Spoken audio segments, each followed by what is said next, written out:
Children, in computer book you will read keyboard special keys. जो बच्चे कल online class join नहीं कर पाए थे गूगल मीट पर, तो उनके लिए मैंने वापस ये चैप्टर फिर से मैंने रीड किया है और ये आप ध्यान से इसको समझ लीजिए।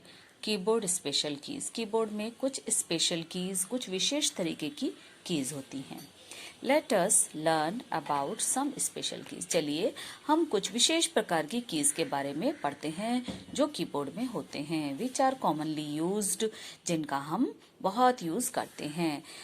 स्पेस बार की, ये दिख रही है आपको, ये लंबी की लॉन्गेस्ट की होती है ये कीबोर्ड में और इसको कहते हैं स्पेस बार की।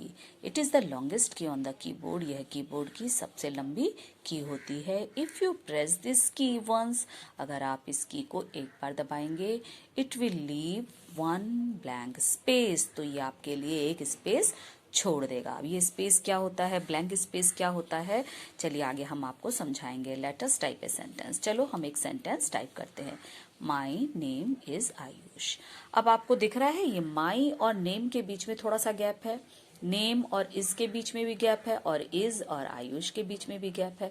अगर हमें किसी भी वर्ड के बीच में गैप देना होगा तो हमें इस की को वन टाइम प्रेस करना होगा। अगर हम इस की का यूज नहीं करेंगे तो आपके सारे वर्ड्स एक दूसरे के साथ चिपक जाएंगे।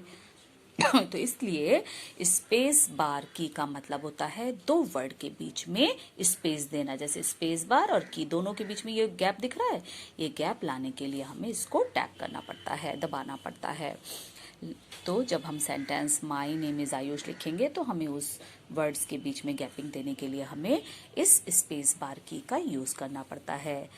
Type my then press the space bar key once. इसने बोला सबसे पहले आप माई को टाइप कीजिए कीबोर्ड पर, फिर आपको इस बटन को दबाना है, स्पेस बार की को एक बार। नाउ टाइप नेम, अब फिर से आपको NAME नेम को टाइप करना है, फिर then press the space bar key, फिर से स्पेस बार की को दबाएंगे ताकि यहाँ पर फिर से गैप आ जाए, फिर कंप्लीट द सेंटेंस। फिर इस तरह से ये पूरा सेंटेंस हम लिख लेंगे। तो आपको समझ में आया, किसी भी वर्ड्स के बीच में अगर हमें गैप देना हो तो हमें स्पेस बार की जरूरत पड़ती है। नेक्स्ट की है caps lock key. Caps lock key का क्या वर्क है ये देखेंगे। Caps lock key is use to type capital letter. अब आपने देखा ये जो लेटर है एस, ये कैपिटल है या स्मॉल, ये कैपिटल है। इसको कैपिटल बनाने के लिए हमें इस कैप्स लॉक की को प्रेस करना पड़ता है, नहीं तो आपका जो वर्ड है वो स्मॉल लिखा जाएगा। अगर आपको कैपिटल बनाना है तो आपको कैप्स लॉक की को टैप करना पड़ेगा। यू विल फाइंड दिस की on the left side of the keyboard. आपके कीबोर्ड के बाईं तरफ लेफ्ट साइड में ये की होता है। प्रेस द कैप्स लॉक की एंड टाइप द टेक्स्ट। और इस तरह से आप कैप्स लॉक की दबाएंगे तो आपका टेक्स्ट इस तरह का आएगा। देख रहे हैं आप सब कैपिटल लेटर से, MYNAMEIS सब कैपिटल लेटर है। तो इस कैपिटल लेटर को लाने के लिए हमें इस कैप्स लॉक की का यूज करना पड़ता है, इसको टैप करना पड़ता है। ये है आपकी कैप्स लॉक की, इसका यूज हमें करना पड़ता है। माई नेम इज आयुष, अगर आपने ऐसा टाइप करना है, the text will be displayed in capital letter. तो अगर आपने इस की को प्रेस किया तो आपका सारा जो सेंटेंस है वो कैपिटल लेटर में लिखा जाएगा। नेक्स्ट आते हैं एंटर की। अब ये एंटर की क्या है? द एंटर की comes in different shapes.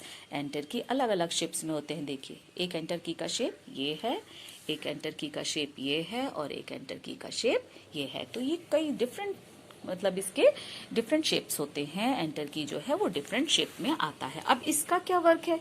It is use to type in the next line. अब आपको नेक्स्ट लाइन में जाना है। जैसे आपने एक लाइन ये लिखी और फिर ये लाइन आपको नीचे लिखनी है, तो आप इस एंटर को दबाएंगे तो आपका यहाँ पर लाइन स्टार्ट हो जाएगा।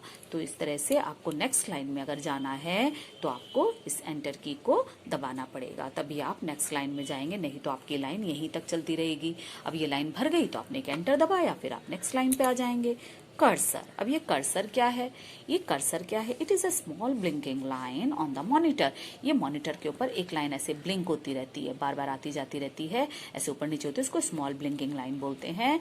You can start typing where the cursor is blinking. जहां भी कर्सर होता है तो आपको जो भी आप वर्ड टाइप करेंगे वो वहीं से लिखना स्टार्ट करेगा। तो यानी कि कर्सर क्या होता है? स्मॉल ब्लिंकिंग लाइन है जो आपको ये शो करता है कि अगर आप कुछ भी वर्ड टाइप टाइप कर रहे हैं तो वो आप वहीं से लिखेंगे। तो आज आपने स्पेशल की में कितने तरीके की कीज देखे। स्पेस बार की जो हमें 2 वर्ड के बीच में स्पेस देने के काम आता है, कैप्स लॉक की जो हमें कैपिटल लेटर लिखने के काम आता है, एंटर की जो हमें न्यू लाइन में जाने के काम आता है, और हमने सीखा कर्सर क्या होता है। कर्सर एक ब्लिंकिंग लाइन होती है जहां से हम कुछ भी टाइप करते हैं तो वहीं हमारा सब कुछ रिटर्न में शो होता है। Okay, thank you children.